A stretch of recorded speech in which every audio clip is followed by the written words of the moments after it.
I knew something was wrong before anyone said it out loud. It wasn't a dramatic moment, no bombs or sirens, not at first. It was just a Tuesday, and my coffee tasted like old socks, which pretty much matched my mood. I was driving to work in my beat-up Toyota Corolla, the same one I'd had since college, the air smelling like old fries and spilled Red Bull, and something was off. Not just in my head, not just in the radio static that cut in and out between stations, even though I'd driven this route every morning for 6 years. I remember the first weird thing, a military van idling in front of the Walgreens on Jefferson, engine running, some soldier with sunglasses looking out over the steering wheel like he was watching for a tornado nobody else could see. Nobody was unloading anything. Nobody looked relaxed, and the van just sat there, hazard lights flashing. And then there was the blood. Not a lot, just enough to freak you out. I saw it smeared on the sidewalk outside the vape shop, bright red, streaky, like somebody had coughed it up or dragged themselves inside. It should have been a big deal, right? People just stepped around it like it was dog crap. That's when my stomach started to knot up and wouldn't let go. I called my mom on the way to the office like I do every other day. She didn't answer. I told myself it was nothing. She's got a million group chats and probably forgot her phone at home again, or maybe she was in the shower. But the unease stuck to me like sweat.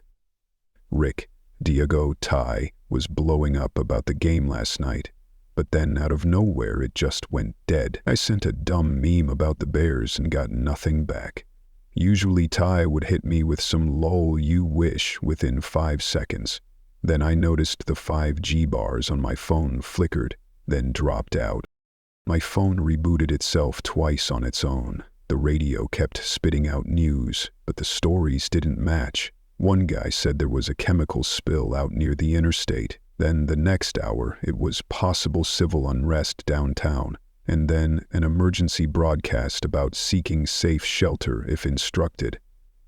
It all sounded like they were reading from a script they barely understood. When I got to the office, half the cubicles were empty and nobody was talking about the news, just nervously checking phones, whispering, coughing. I realized I was watching for coughs, counting how many people sounded sick. My boss had a cold sore that looked infected, and he kept rubbing it until it bled. He caught me staring and said, "Don't judge, allergies," and I nodded. But I started packing up my stuff right then, not really knowing why. The real turning point happened when I went home early. The elevator smelled like bleach and BO, the kind that lingers after someone sick has used it. My neighbor, Mrs. Watkins, the old lady who always gives me grief for not recycling properly, was standing in the hallway in her nightgown, barefoot, and she just stared at me with bloodshot eyes. "Don't go outside," she whispered. I tried to joke with her, like, "Sure, Mrs. Watkins, apocalypse out there." She didn't smile. She just shuffled back inside, dragging her feet, mumbling something under her breath. When I got in, my dog Cooper, a chunky beagle mix, wouldn't stop whining and scratching at the door. He's always weird, but this was worse, pacing in frantic circles, nails clacking on the tile, nose pressed to the crack under the door.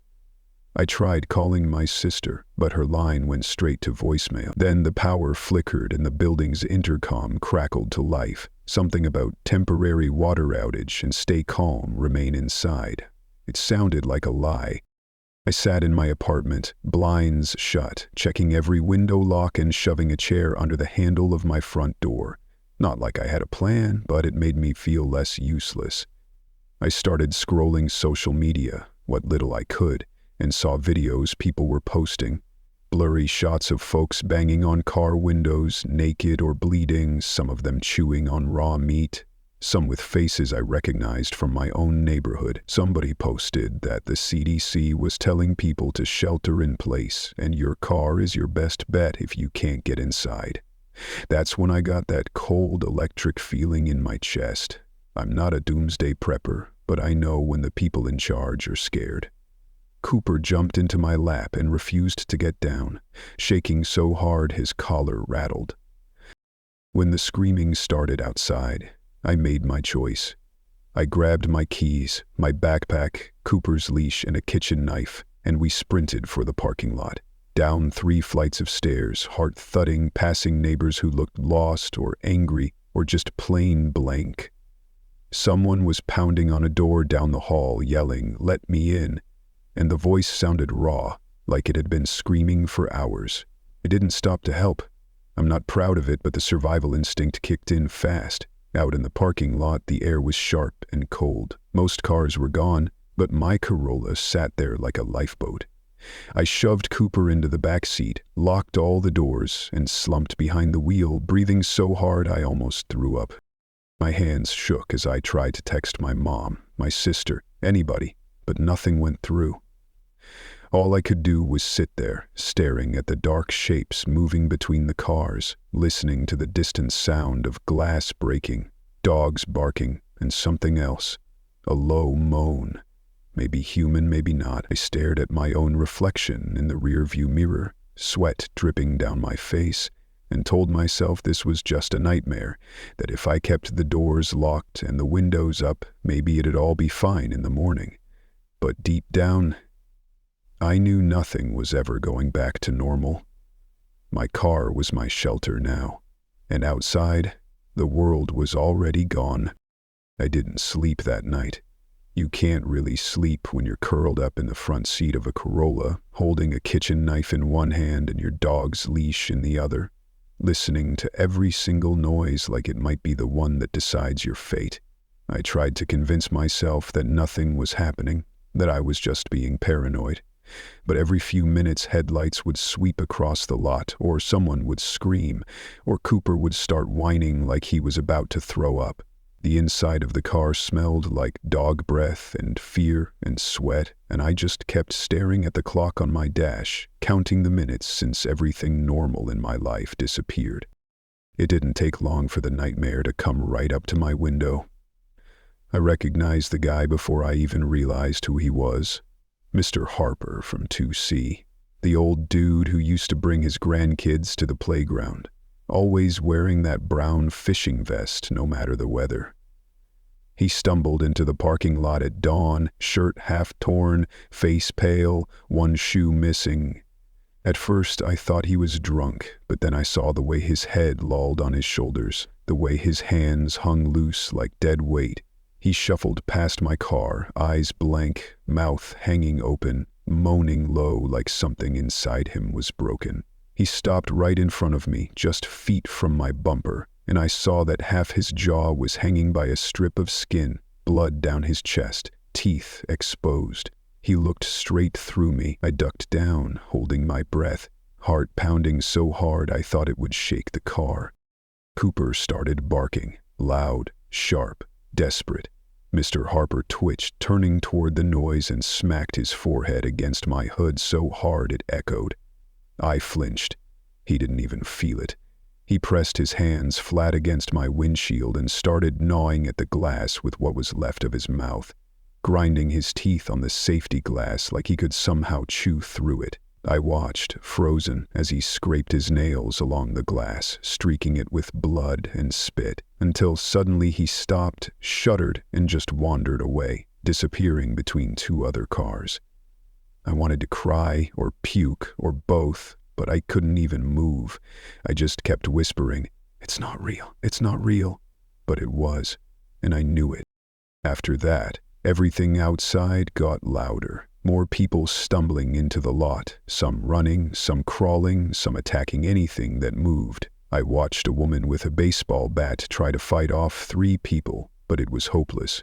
They dragged her down, and I had to turn away, pressing my hands over Cooper's ears, trying to keep him calm while my own mind was breaking apart. At some point, someone started pounding on my passenger window, begging for help, crying and slamming their fists until the skin split. I just stared at them, paralyzed, wishing I was a better person, wishing I could open the door, but I couldn't. I couldn't risk it.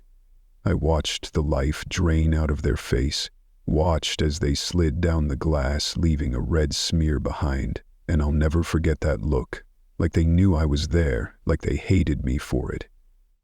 I kept trying my phone. No signal, just static or dead lines. Texts wouldn't send, and nobody called back. I tried the radio, flipping between stations, but the news was chaos. One channel said to head to the high school for evacuation, another said stay in your car and don't move for any reason. I screamed at the dashboard, begging for somebody to tell me what the hell to do, but nobody answered.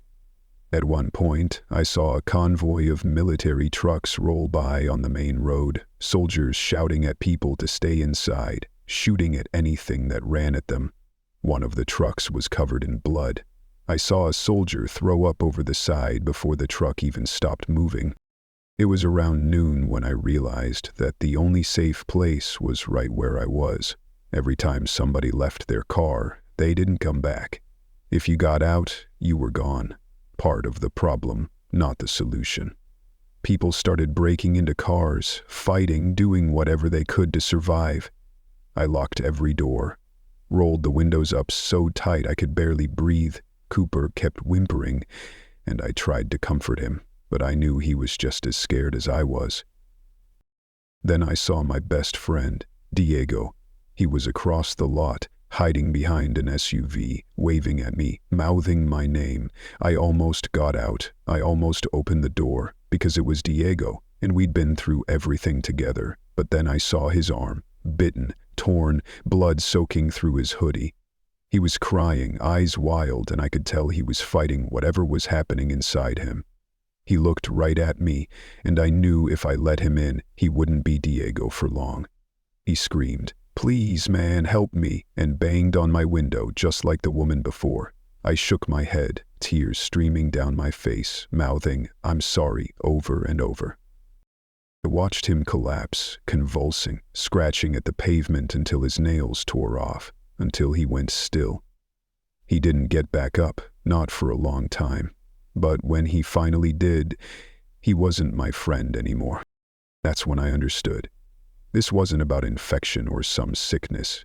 This was a complete reset, the end of the world as I knew it. The rules didn't apply anymore. All I could do was stay inside, watch and pray that somehow the glass would hold. And then, as the sun started to set, my car surrounded by bodies, some moving, some not, I finally admitted it to myself. There was no help coming. There was no plan. There was just me, my dog, and the thin, fragile walls of my car, holding back the end of everything I'd ever known. I stopped counting hours. My phone was dead, my watch was cracked, and time just turned into hunger, thirst, and terror. The inside of the Corolla was disgusting. Wrappers on the floor, empty Gatorade bottles, Cooper's fur everywhere, and a smell I'd never get out of the seats. I kept the windows up no matter how hot it got, sweating through my shirt, drinking little sips from the bottle, giving Cooper most of the water. My stomach twisted with guilt every time he looked at me, his eyes begging for answers I didn't have. The parking lot was a graveyard now. Every once in a while somebody would move, shuffle, scream, or crawl out of a car, but I stayed put, locking the doors again and again, even though I knew it was pointless. I started to feel crazy. Sometimes I'd talk to Cooper, just to hear a voice. "Remember when we used to go to the park, buddy, chasing squirrels, eating hot dogs?" I was just talking to myself, but it helped. I wanted my mom, my sister, even my boss, anybody I knew from before. I checked the photos on my phone until the battery finally gave out. The faces all seemed fake, like they belonged to another life. Then, one night, something happened that broke whatever was left of my nerves. I heard pounding on a nearby car, desperate, angry, like someone trying to smash their way out or in. I peeked over the seat and saw a woman holding a baby, banging on the glass of a minivan. She was screaming, but it was muffled, and there was blood on her hands. Two shapes staggered out of the dark, moving fast, arms hanging weird, faces blank. She screamed for help, but nobody moved, not even me. I watched her lock eyes with me through the dirty windshield, pleading. I looked away. I'm not proud. I wish I could say I did something heroic, but I didn't even move. The shapes tore into the van, rocking it back and forth, and I couldn't make myself watch. I just sat there, shaking, crying, feeling smaller than I'd ever felt in my life. That's the moment I realized there was no right thing left. Just survival. My stomach churned with shame, but I told myself, you have to live. You have to keep Cooper alive. Maybe that was enough. The next morning, I found out just how thin the line had gotten. A guy I recognized from the third floor, Mark, was wandering the lot, swinging a metal pipe, looking wild-eyed and sweaty. He came up to my window, knocking with the back of his hand, grinning. "Hey man, let me in, they're after me, I swear."